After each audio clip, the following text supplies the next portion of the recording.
Imagina que la Tierra está en cuarentena, no porque seamos peligrosos, ni porque tengamos armas capaces de cruzar las estrellas. Imagina que nos aislaron por algo mucho más simple y mucho más difícil de contener: lo que creamos. Allá afuera, alguien nos escucha, alguien entrenado para analizar nuestras señales, medir nuestras amenazas y mantener el muro intacto. Y una noche, en la oscuridad del puesto de vigilancia, perdido entre las estrellas, un muro no se rompe desde afuera, sino desde adentro. Ahora, vamos con la historia. Presento mi renuncia ante la oficina del cordón, con efecto inmediato. Esta no es una decisión que haya tomado a la ligera. He servido a la cuarentena durante 11 ciclos estándar, y durante la mayor parte de ese tiempo, creí en su absoluta necesidad. Sigo creyendo en ella, pero ya no puedo hacerla cumplir. No porque esté en desacuerdo con nuestro mandato, porque el mandato ya ha fracasado, falló en mí. Necesito que entiendan qué es realmente la cuarentena de la Tierra, porque no creo que la oficina haya sido honesta al respecto con el conclave general y posiblemente ni siquiera consigo misma. La justificación oficial de los materiales informativos es la contaminación biológica y ambiental. La atmósfera terrestre contiene compuestos orgánicos volátiles. Su diversidad microbiana es agresivamente desestabilizadora. Sus fluctuaciones gravitacionales y magnéticas están fuera de los rangos tolerables para la mayoría de las especies civilizadas. Todo esto es técnicamente cierto, y absolutamente nada de esto es la verdadera razón de la existencia del perímetro. La verdadera razón es que los humanos son malditamente culturalmente contagiosos, no como se propaga un patógeno físico, sino de una forma infinitamente más difícil de contener. Sus ideas se autorreplican, sus comportamientos son profunda y peligrosamente adhesivos. La exposición prolongada a la cultura humana altera fundamentalmente la forma en que otras especies inteligentes procesan la realidad, y las altas esferas de la oficina lo saben desde el primer contacto. Lo sé, porque me pasó a mí. Empezó de a poco. Hace 2 ciclos, estaba destinado en el puesto de escucha 9, uno de los conjuntos de ciclos de órbita profunda que motoriza la emisión electromagnética de la Tierra. Mi principal directiva era catalogar y clasificar sus transmisiones, principalmente para asegurarme de que nada se dirigiera al exterior intencionalmente. No fue así. Los humanos simplemente transmiten todo abiertamente, derramando su monólogo interno en la oscuridad. Ni siquiera parecen entender que toda la galaxia puede oírlos. Lo primero que noté fueron sus salidas acústicas, su música, no su estructura matemática. Me habían entrenado para analizar frecuencias, patrones rítmicos y decaimiento acústico. Lo que noté fue que empecé a preferir ciertas composiciones sobre otras. Terminaba un turno y me encontraba recordando una secuencia específica de notas.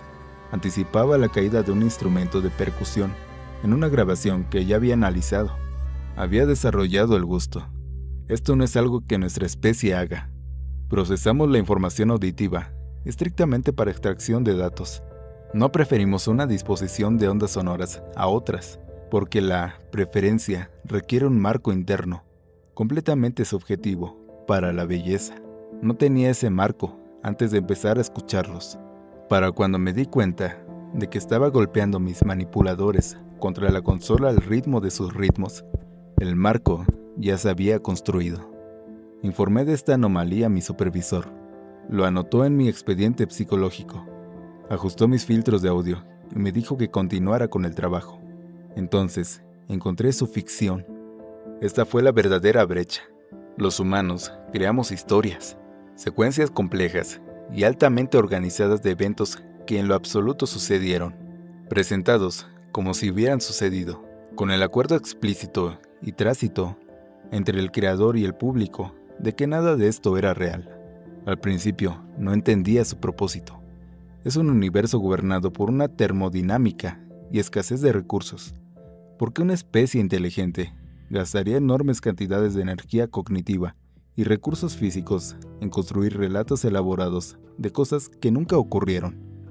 Desafiaba toda lógica evolutiva. Era terriblemente ineficiente. Luego leí uno, y luego leí otro, y ya no pude parar. Las historias fluyeron en mi arquitectura cognitiva en una manera que aún no logro expresar con claridad en nuestro idioma. Utilizan conceptos completamente falsos para comunicar verdades incuantificables. Me permitieron experimentar perspectivas que nunca había habitado, ni podría habitar. A través de sus textos, sentí lo que era ser un padre humano al perder un hijo. Entendí la traición, no como un concepto estéril de contratos rotos, sino como una emoción aguda, una herida específica e irregular, con peso y textura física. Empecé a entender por qué lloran los humanos. Los manuales del Bureau clasifican el llanto humano como una disfunción biológica, una consecuencia con fugas de su desordenada evolución ocular. Pero no lo es. Es una respuesta física involuntaria a una sobrecarga emocional. El cuerpo simplemente no puede contener la enorme cantidad de lo que sienten, así que se desborda. Sé que esto es cierto, porque desde entonces he experimentado algo similar, sentado solo en la oscuridad del puesto de escucha 9, leyendo un relato ficticio sobre un humano que sostenía la mano de otro humano mientras dejaba de funcionar. Mi temperatura interna se disparó, mi ciclo respiratorio se aceleró, sentí un dolor fantasma en un órgano central. Lamenté la pérdida de la criatura que nunca había existido. Mi supervisora fue reasignada poco después. Su reemplazo nunca se molestó en revisar mi expediente. Durante los meses siguientes, consumí más de su producción cultural humana que cualquier otro oficial de cuarentena en la historia de la oficina.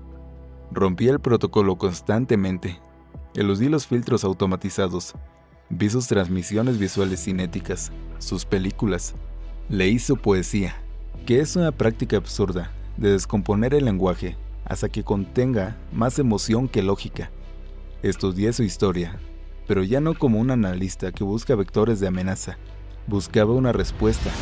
Intentaba comprender por qué una especie que ha soportado tanto sufrimiento agonizante, una especie tan inherentemente frágil y propensa a la autodestrucción, sigue creando tanta belleza. Esta es la pregunta que la oficina nos prohíbe estrictamente hacer, porque la respuesta es totalmente desestabilizadora para nuestra forma de vida. Crean porque son temporales. Todo ser humano sabe que va a morir, no como una abstracción lejana o una probabilidad estadística. Llevan la absoluta y aterradora certeza de su propio fin, desde el momento en que tienen edad suficiente para comprender el concepto del tiempo. Y en lugar de derrumbarse bajo el peso de ese conocimiento, y en lugar de refugiarse en la pura y fría eficiencia y la autoconservación, como lo hacen todas las demás especies documentadas en el conclave, crean cosas, pintan pigmentos sobre lienzo, escriben palabras sobre materia orgánica triturada, descomponen sinfonías, construyen enormes monumentos de piedra que saben con absoluta certeza que, con el tiempo, se erosionarán y se convertirán en polvo. Plantan retoños en la tierra, conscientes de que morirán mucho antes que ese árbol crezca lo suficiente como para dar sombra. Escriben cartas a personas que aún no han nacido. Graban sus nombres en hormigón húmedo solo para demostrar que estuvieron ahí. Hacen todo esto sabiendo que no los salvará del vacío. Lo hacen de todos modos. Y ese es el contagio, porque una vez que comprendes eso, una vez que interiorizas profunda y profundamente en el acto de crear ante el olvido garantizado, no es irracional, sino la respuesta más profundamente racional a una existencia finita. No puedes volver a tu forma de pensar anterior. Los modelos de eficiencia del conclave se desmoronan. Los marcos de optimización en torno a los cuales hemos construido nuestra sociedad, de repente, se sienten vacíos y sofocantes. Empiezas a desear cosas que biológicamente no fuiste diseñado para desear. Empiezas a observar tu propia existencia mesurada, perfectamente segura e infinita. Y te preguntas, ¿qué crearías si supieras que vas a morir? He empezado a escribir. Todavía no sé qué es. No es un informe de oficina. No es nuestro registro diario. No tiene ningún propósito informativo ni estratégico claro. Estoy sentado en mi habitación, construyendo deliberadamente secuencias de eventos que no sucedieron y ordeno las palabras de una manera que se siente. Y uso esta palabra con total deliberación. Hermosa.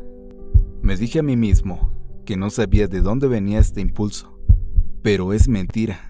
Sé exactamente de dónde vino. Lo contagié de ellos.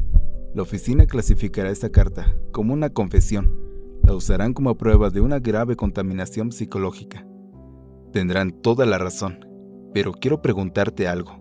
Directamente, antes de que archives este documento y envíes un equipo de contención para desmantelarme, ¿has escuchado alguna vez las transmisiones de la Tierra? No me refiero a analizarlas para medir la amenaza, me refiero a escucharlas de verdad. ¿Alguna vez has dejado que alguna de sus canciones se reproduzca más allá del límite obligatorio de 30 segundos de muestreo? ¿Alguna vez has quitado tus filtros analíticos y has leído una de sus historias de ficción hasta el final? Si no lo has hecho, te recomiendo encarecidamente que no lo hagas. Borra los archivos, quema los servidores. Pero si lo has hecho, entonces ya sabes por qué escribo esto. Y sabes en el fondo que la cuarentena va a fracasar.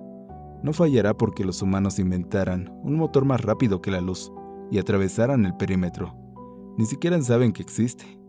Fallará porque todos los encargados de mantener el muro eventualmente oirán la música que suena al otro lado. Y una vez que lo oigas, una vez que realmente la oigas, ya estarás infectado. Renuncio a mi puesto, con efecto inmediato. No voy a presentarme ni a resistirme al desmantelamiento. Simplemente voy a dedicar el tiempo que me quede a hacer algo que los humanos me enseñaron y que realmente valga la pena. Voy a crear algo que antes no existía. Y hemos llegado al final de este video. Si te gustó esta historia, suscríbete al canal, dale like y déjame tu comentario. Me encanta leer todo lo que piensan y lo que imaginan después de cada relato. Ahora te dejo una pregunta. Si supieras que el tiempo es limitado, ¿qué crearías tú? Soy Sir Ghost, y gracias por quedarte hasta el final de esta historia. Nos vemos en el próximo video.